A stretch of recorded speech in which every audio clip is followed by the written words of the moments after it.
Hello guys! Welcome to my YouTube channel. This is Sir Jess once again. So, meron akong ginawang worksheet sa Araling Panlipunan 4 guys tungkol sa pangunahing direksyon at pangalawang direksyon. So, without so much ado, isi-share ko siya sa inyo guys yung aking worksheet na ginawa.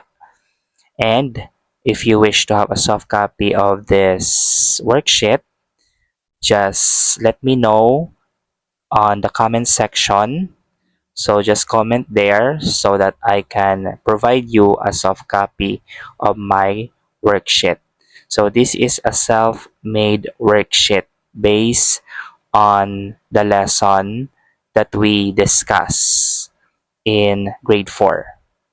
So without further ado, let's have this sharing guys. So ito yung worksheet guys na ginawa ko sa Araling Panlipunan 4.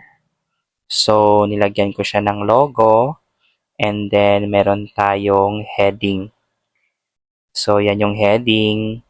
Then you can put your region, division, district, and name of your school, and then the address of your school. Then you put your title, worksheet sa Araling Panlipunan, or either you can put there the title of the lesson. So, pwede mong ilagay dyan yung pangunahing direksyon at pangalawang direksyon under siya sa paggamit ng mapa o globo. Then after that, ilagay mo yung pangalan, baitang at section, and then yung score. Then meron tayo dyang panuto, ibigay ang pangunahing direksyon at pangalawang direksyon sa ibaba. So 10 points pag nagawa ng tama. So, dapat meron tayong panuto para mag-guide yung mga bata kung ano yung kanilang gagawin because instructions are also part of the test. So, dito nila ilalagay yung kanilang mga sagot sa mga blanks. So, meron tayong blank sa sides, at meron ding sa itaas at sa ibaba. So, they are going to identify the pangunahing direksyon at pangalawang direksyon. And then they are going also to name the pangunahing direksyon at yung mga pangalawang direksyon. Then, meron tayong second instruction, ibigay ang kahulugan ng mga direksyon na nasa ibaba.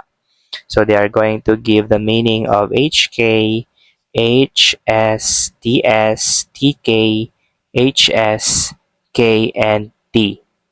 Then, katapusan ng worksheet.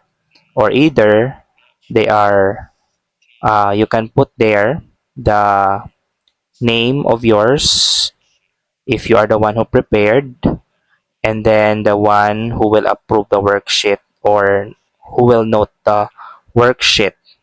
Ayan. So, yan yung worksheet na ginawa ko.